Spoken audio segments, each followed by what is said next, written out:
Well, fishing was a little slow today, so I figured fire up the Masterbuilt 560, do a couple whole chickens. This one here is 3.6 pounds, just under $8. This one's 3.81 and just over 8. So I'm gonna rip these apart, wash them out, pull the stuff out. I'm gonna rip the backbone out. I think they call it spatchcock, but I'm just gonna call it spineless chicken. So that's that. Alright, so I split both these chickens in half. Well, not in half, I took the spines out. That's what you get. Just take the spines out, and then you can see how they open up real nice. Take all the extra fat, the giblets, whatever else is inside out. Wash them down real good with cold water. And you want to pat them dry with a paper towel. And I'm going to season them today with this chicken rub from Traeger. I don't know, it's supposed to be good. It's citrus black pepper. So I'm going to put it on heavy.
And that's all I'm going to do to them. I'll leave them sit. I'm going to take them out next to the grill and set out there for, I'll let them for probably a half hour.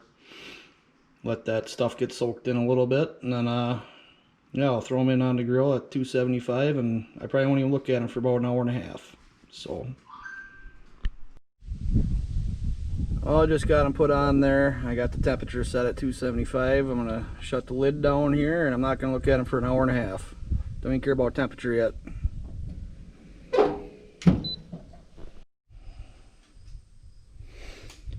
Alright, well here we are, we're an hour and a half in. We had it running at 275 for the first 15 minutes and I turned her down to 250. Our internal temp there, we're sitting right at 250 set, 249. 123 inside, let's see what she looks like. Oh yeah, we're looking good. I think I'm just going to leave these birds go until I hit about 150 inside. Then I'm going to come out here and give them a little spritz of that apple cider, apple juice, water mixture, and I'm probably going to glaze on top. And then I'm going to move them up to the top rack. And I'm going to turn the grill up to 500, maybe 550. And I'll take it all the way up to that 165 internal temp from there. That way we'll get that nice crispy skin. And we'll be done after that. Get back to you when we get there. Oh, here's a quick update. We're exactly 2 hours in. I turned it down to 250. We have steady temp 250 with the Masterbuilt 560, and we're holding 133 internal. So let's just take a peek here. Look at that smoke.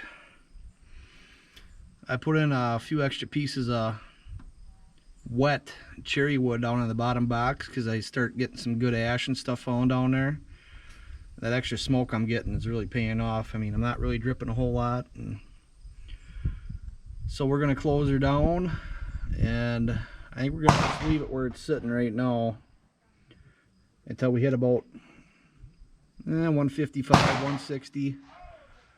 And then we're going to take this thing up to probably, I don't know, 455, 550, 600, who knows. Or you get a nice crust on that skin. So that's what we're doing.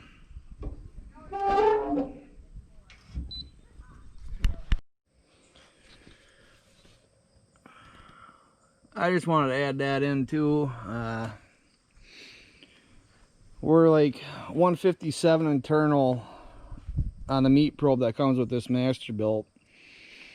And I found if you're doing 2 chickens like this, it's normally going to range 2 to 3 degrees. Point being though, is this whole cook, I mean, I've got the hopper filled full with Kingsford charcoal, and I mix it together where I got Kingsford and then applewood and then Kingsford, applewood all the way to the top, and I fill it up. I do the same with my pork butts too, or pork shoulder, whatever. But down here in the bottom, I don't know why you can see that, but that's where all the ash and everything falls in there. Right here, that's a quality piece of cherry wood. A big chunk. And I throw one in there about every hour. And I'm telling you, you're going to get that extra smoke. And I don't know, it saves you too on the amount of charcoal that you use, because you got that extra heat down there in that box. So everybody's trying to do mods on these grills and everything, but I think they got it just perfect the way they made it. And if you just use it the way that you're supposed to and understand how it works, you'll be doing just fine. So yeah, we're at 157, so we're probably 158, 159 in there. I'm gonna probe it here in about 10 minutes. We're gonna let that last piece of cherry wood get real good and smoky. We're gonna probe it, and then we're gonna turn this, I don't know, I'm probably just gonna go to 500. It's different every time you do it. It all depends on your outdoor temp too. I mean, I'm like 93, 94 degrees a day. It's hot. You don't want that skin getting rubbery, and that's why I spritzed it there a little while back. But I'm still gonna, I'm probably gonna go 500 a day, just conditions I got.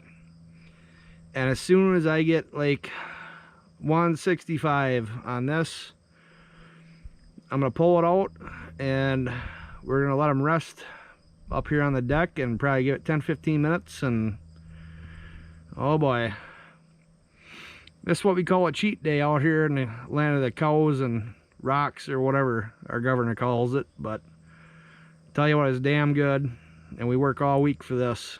So enough said.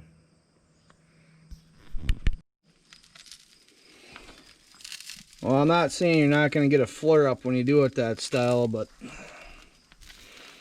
I just pulled both these birds off here and they look just delicious. I split the skin on the one there a little bit, but